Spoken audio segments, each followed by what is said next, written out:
Hello, everybody. I'm live. I'm alive. So, sorry, we get a funny angle here because I got a new phone a couple months ago, and apparently I haven't gone live since then, and it won't let me. It won't let me do this. It's being, it's being petty. I hate it when it does that. So, anyway, welcome to Morning Coffee with Maddog Merv. Today we are in Dave's garage. Dave's here. He really is. He would have been in the picture, but because I had to rotate the camera, and you see the Nova in the background there. So, welcome to everybody who's here with us and who's going to be joining us. Decided to do a live broadcast today because, well, I was coming out to see Dave.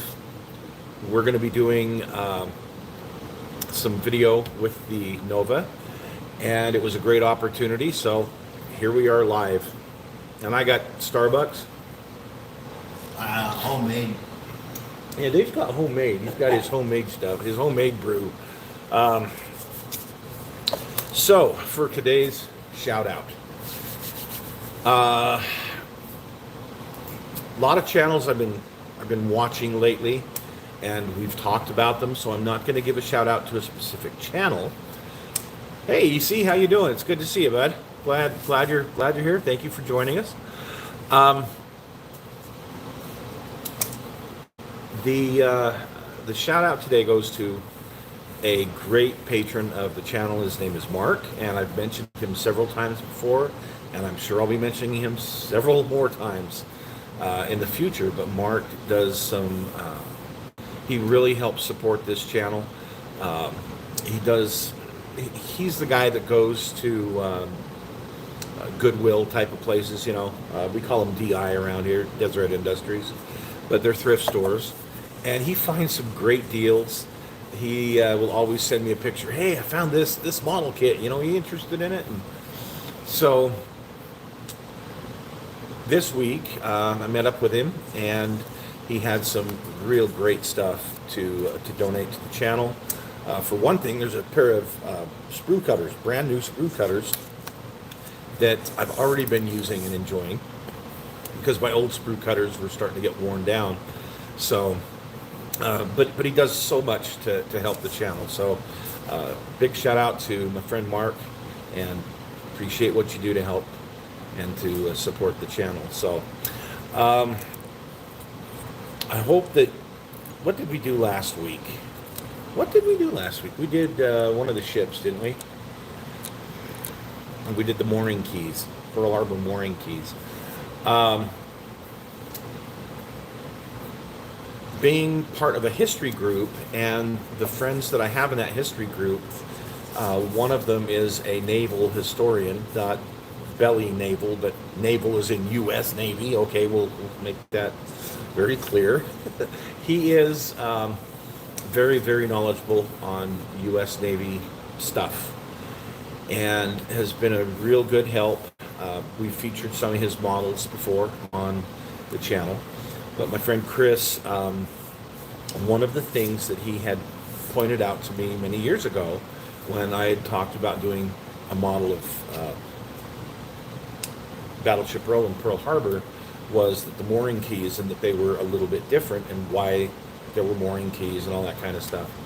So when I did the 1/426 scale, I kind of just quickly made a set that would work for that display, and it worked out fine. But of course I wanted something more accurate.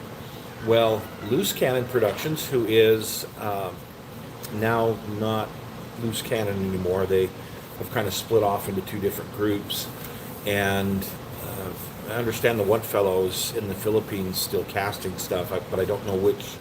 I think some of the little 700 scale ships he's doing. Anyway, they put out a set of 700 scale mooring keys for Pearl Harbor, and both sides, both the Battleship Row side and the Carrier Row side, which was really, really cool to see, and it gave me a good understanding of the different shapes of mooring keys, and it comes with the pilings and all that stuff. So I was really excited about that. But I wasn't going to be content with doing Battleship Rowan 700 scale. I always wanted to do it in 1/350th. The bigger the better. So nobody had mooring keys until Model Monkey came out with a set for the Arizona a couple years back, and you saw them on the video. They're nice, but they aren't going to work for all of the mooring keys. So I needed to, scratch build my own, and thank goodness I can kind of sort of scratch build. I know some guys, I'm acquainted with some friends of mine that are master scratch builders. I'm certainly not one of them, but at least I'm able to kind of make stuff. Anyway, so I hope you guys get something out of that, out of the construction, the way I made them, and of course, had to resin cast a bunch because I need a bunch of them. So the piece we did for the kit hoarder stash on that Mustang, man, that takes me back, because quick story, in my must have been in my early 30s, late 20s, was raising the kids. The triplets were still little, very little, and this fellow in my neighborhood had this white Mustang sitting on the side of his house. And I don't know, one day I was over visiting him, and I just out of the blue asked him. He said, "Yeah, it's not running." And I said, "Well, you ever thought of selling it?" And he says, "Yeah, I'd sell it." So I asked him what was wrong with it, and he told me, and I think we settled for like $150, $200 is what I picked it up for. But it was the SVO. It was the 85 SVO. It was white. Every headlight, both the headlights, corner marker lights, tail lights, everything that way had to be replaced. It was like somebody had used it as a pinball.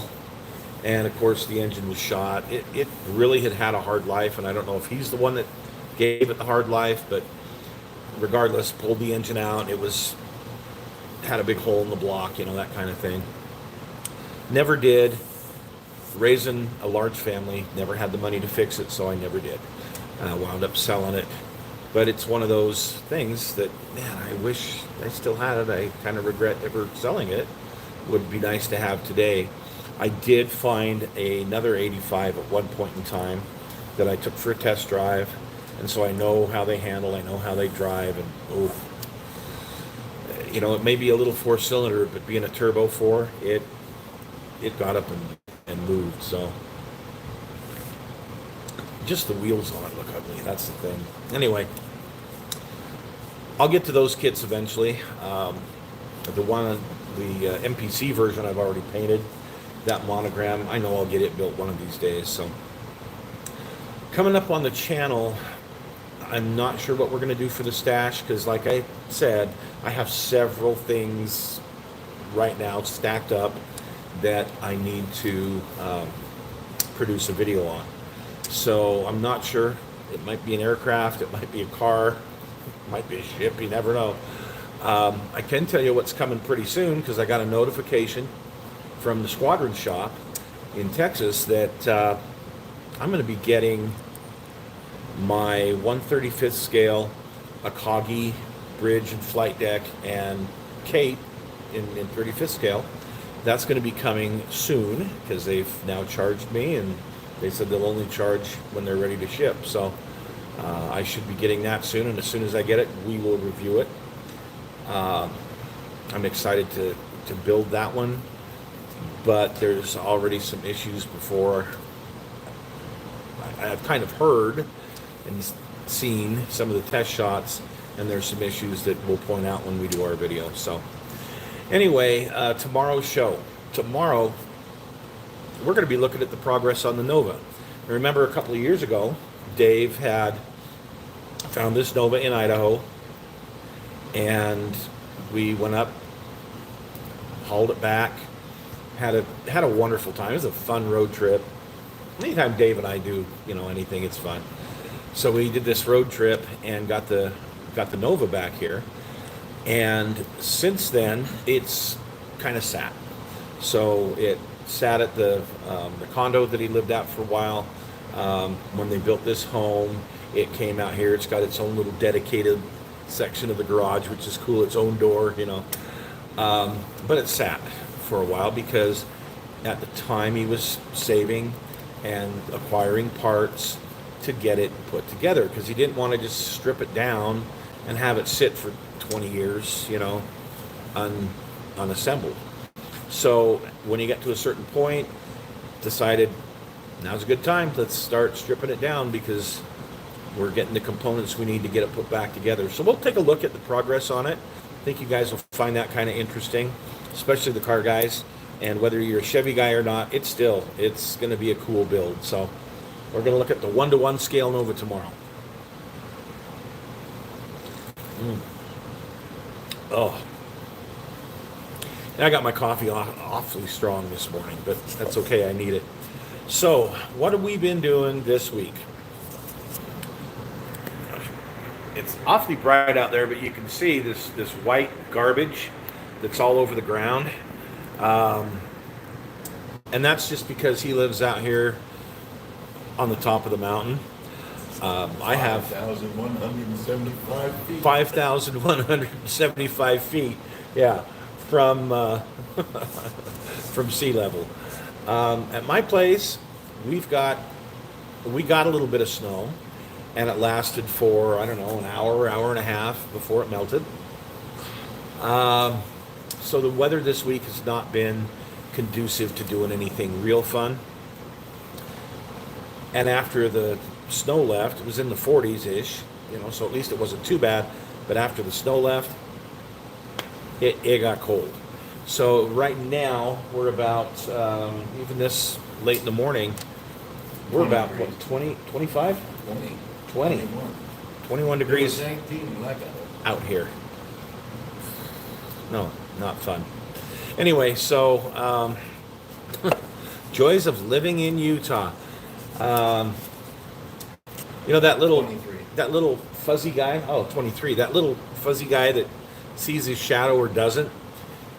That never applies to Utah, because out here with our weather, we just do our own thing, and it's nuts. It's nuts. It can be 60 degrees one day and, you know, a foot of snow the next. So, and that's pretty accurate. You're either freezing or cooking. You're either freezing or cooking here. Yeah, that's. Speaking of which, so this week I spent a lot of time working on my Indianapolis project and my San Francisco project, because I decided to go ahead and do these two cruisers at the same time. First, the Indianapolis, which is sitting out in the doghouse, working on that, and I made the choice, because I had the hull of the San Francisco painted and assembled for the most part, just the upper hull. I decided to go ahead and do a dual build. So I will build that in the office at night when I'm home, when it's too cold outside, whatever. And then when I can spend some time outside, I work on the Indianapolis. So I've got them both to about the same point right now. The hulls are together, upper and lower are mated. They are on a stand. They've been painted, and they have part of the bridge on them. So they're coming along nicely. We probably do a show on them next week. A couple of weeks from now, we'll have a show on, what is it, the 5th anniversary? Been doing this 5 years? For you? Yeah. I think it's more than that. Because I did it. So when did I start I this? thought you started in 2018. You started in 2018? 2024, that's 6 years. 6 years. Really? Yeah, time flies. Well, we've got an anniversary show coming up. Whether it's the 5th or the 6th. Yeah, we've got a 5th or 6th. I can't keep Yeah, track. if you know, please comment. Oh my gosh! If you know how many years, yeah, please make a comment, because I don't know how many years I've been doing this. I've lost track. I've been doing this so long. Oh my goodness! Yeah, I remember shortly after I got started, a year or so after I was talking with a friend of mine from high school. We know him, Mike, Wagon Master 390. I haven't mentioned him in a while, but if you get a chance, check out his channel, Wagon Master 390. My buddy Mike from junior high and high school. And wow. Anyway, when we kind of reconnected here a few years ago, he had been doing this for 10 years at the time. So he's closing in on 15 almost. But he's done very well. So he's got Wagon Master 390, and then he's got Breaker Broke 23. Those are his two channels. And he does a lot of reviews of, say, stereos, Bluetooth, but his main thing is CB radio. Yeah, I mean, it's still, there's still quite a following. It's not like it used to be, not like there's a CB in every car like there used to be, but there's still quite a following. And he's very entertaining. If you haven't checked him out in a while, if you haven't checked him out at all, please check him out. Breaker Broke 23 or Wagon Master 390. He does a live broadcast every Thursday night, and it's quite entertaining. His language is much more colorful than mine, and his topics sometimes are as well. So, yeah, check it out. You'll enjoy. You'll get a kick out of Mike, and if you get a chance to, and you're checking out his stuff, tell him that Maddog Merv sent you, and he'll appreciate that. So, anyway, been working on these two ships. We'll probably do a show on them, at least one of them, in a week or so. We'll see. We'll see how things go. It's a busy time for everybody right now. February usually is. It's a short month, but it sure is packed full of a lot of stuff. Today is my little granddaughter. She turns 6, the one that lives with me. Little Miss Aspen. She's been in a couple of little videos here and there, and you hear her voice from time to time. But she turned 6 today, so I'm pretty excited about that. She's such a sweet little kid. I've got, let's see, Tuesday I'm going to be doing a presentation for a local group of school district facilitators, managers for custodial departments. They've got a conference coming up on Tuesday, so I'm going to be putting together, I've already put it together, but I'm going to be doing about a 45-minute presentation for them. Has to do with motivating your employees, treating them better, and motivating them by your good works versus I'm in charge kind of thing. So it'll be a fun piece that I put together for them. And then there's Single Awareness Day is Wednesday, I think, isn't it? Single Awareness Day is Wednesday. I'm not aware of Oh yeah, that's right. Dave's not single, so yeah, he doesn't. Yeah, but Single Awareness Day is on Tuesday. I recently saw a what do you call it? Anyway, it was a piece of news that they had done a survey, and it showed that more than 50% of Americans that have been married or divorced. It's like, well, then why do we have this? I'm just going to say it. Why do we have this dumb holiday? To remind those people about, oops, I don't understand this holiday, Dave. I understand St. Patrick's Day. It's a day to drink green beer and to celebrate that everybody is Irish for a day, okay? Yeah. Yeah, I mean, it's a great holiday. That's the one coming up. That's the next holiday that I'll celebrate. But Wednesday is Single Awareness Day, and I've never heard of that. I'm sorry. well, some people call it Valentine's Day. Who was Saint Valentine? What does he have to do with the price of the rice in China? And other than being a great promoter for spending more of your hard-earned money for the flour companies, the candy companies, and whatnot, what the hell good is this holiday? I don't understand. You don't even get it off work. Okay.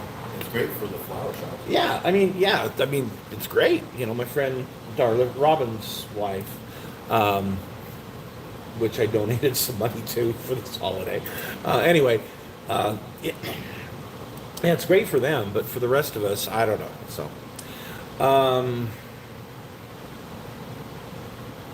Wednesday. So then Thursday, I got something coming up Thursday. I don't even know what I got going on Thursday. There's so much going on this week for me.